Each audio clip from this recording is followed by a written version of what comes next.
হয়ে গেছে, আর আমি তো নগণ্য 5 ফুট মানুষ মাত্র। আমাকে আল্লাহ ধ্বংস করতে সেই পরিমাণ কোন সময় লাগবে?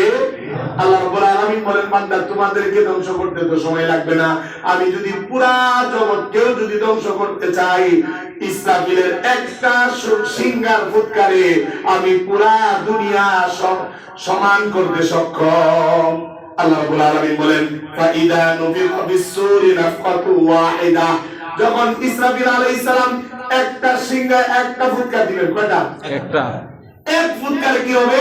ওয়া উমিলাতিল আরদু ওয়াল জিবালু ফাদুক্কাতা দাক্কাতান ওয়াহিদা, একটা ফুৎকারে জমিন, পাহাড়, আসমান সবগুলা চূর্ণ বিচূর্ণ হয়ে যাবে, সবগুলা চূর্ণ বিচূর্ণ হয়ে যাবে।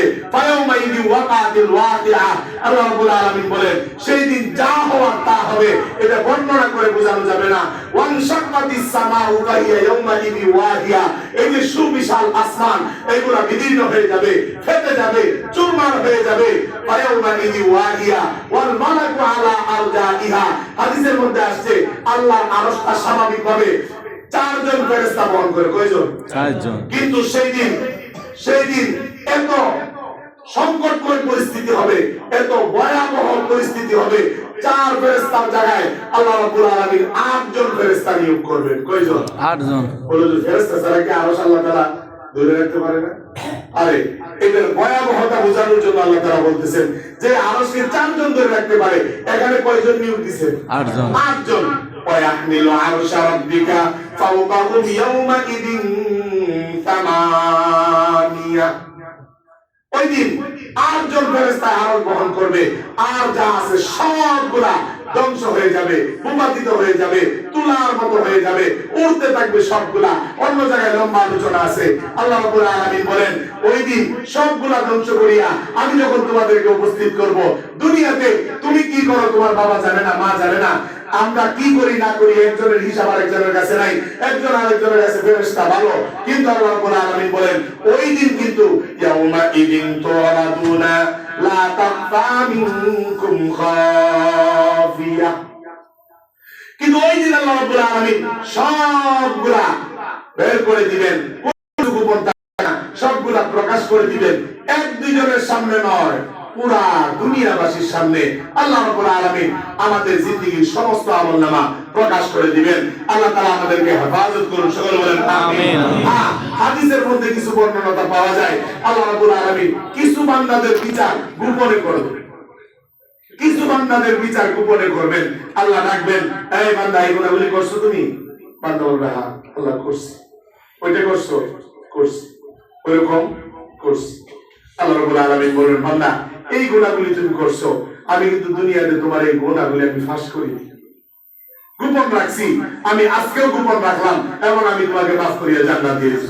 সুবহানাল্লাহ। কিন্তু ওই বান্দা হওয়ার জন্য কোয়ালিটি লাগে, কোয়ালিটি ছাড়া ওই বান্দা হওয়া যাবে না। গুনাহ তো সকলেরই আছে, কিন্তু এইভাবে বিচার ব্যবস্থা পাওয়ার জন্য ওইরকম আমার আমল লাগবে, ওইরকম ইখলাস লাগবে, ওইরকম ঈমান লাগবে। আল্লাহ তাআলা আমাদেরকে ওইরকম আমল আর ঈমান ইখলাস দান করুন, সকলে বলেন আমিন আমিন। এরপরে হাসরের ময়দানে বিচার কার্য শুরু হয়ে যাবে। কারো আমলনামা ডান হাতে দিবে, কারো আমলনামা বাম হাতে দেওয়া হবে। আল্লাহ রাব্বুল আলামিন বলেন, ফাআম্মা মান উতিয়া কিতাবাহু বিয়ামিনি ফায়াকুলু উমকরাউ কিতাবিয়া, যাদেরকে ডান হাতে আমলনামা দেওয়া হবে তারা ডাকবে একজনকে আরেকজন, ডেকে বলবে, দেখো আমার আমলনামাটা কত সুন্দর। দুনিয়ার মধ্যে দেখবেন পরীক্ষার ফল যদি ভালো হয়, চাচাকে দেখায়, বাবাকে দেখায়, ফুফুকে দেখায়, এরপর আত্মীয় স্বজন এলাকার মানুষকে দেখেন আমি কত নাম্বারে পাস করছি। প্রয়োজনে অনুষ্ঠান করিয়ে মিষ্টিও বিতরণ করি, আছে না নাই?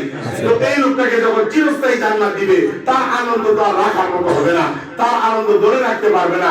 সে যাকেই সামনে ভাবে দেখাবে, দেখো আমার আমলনামাটা ডান হাতে, আল্লাহ তাআলা আমার জন্য জান্নাতের ফয়সালা করে দিয়েছে। সুবহানাল্লাহ। এবং সে বলবে যে আমি দুনিয়া থাকতেও বিশ্বাস করতাম যে আমার একটা হিসাব নিকাশ হবে, চূড়ান্ত একটা হিসাব নিকাশ আল্লাহ তাআলা করবেন। ইন্নী ওয়ালানতু আন্নী মুলাকিন হিসাবিয়া, আল্লাহ রাব্বুল আলামিন বলেন, এই বান্দাটা বলবে, আমি ধারণা করতাম, আমি মনের মধ্যে ধারণা করতাম যে আমি এরকম একটা হিসাবের সম্মুখীন হব, এই জন্য আমি আমলগুলাকে ঠিক করে আনছি, যতটুকু পারছি আমি নিজের চেষ্টা করছি আমলের উপরে থাকার জন্য, ইমানের উপরে থাকার জন্য। নামাজগুলা যথাযথ আদায় করছি, আল্লাহর হুকুম, রাসূলের বিধান, আল্লাহর বিধান যেগুলো আছে, রাসূলের তরিকা যেগুলো আছে, ওইগুলোর উপরে পুঙ্খানুপুঙ্খানু চলার মতো চেষ্টা করেছি। এই জন্য আল্লাহ রাব্বুল আলামিন আমার হিসাব সহজ করে দিয়েছে। সুবহানাল্লাহ।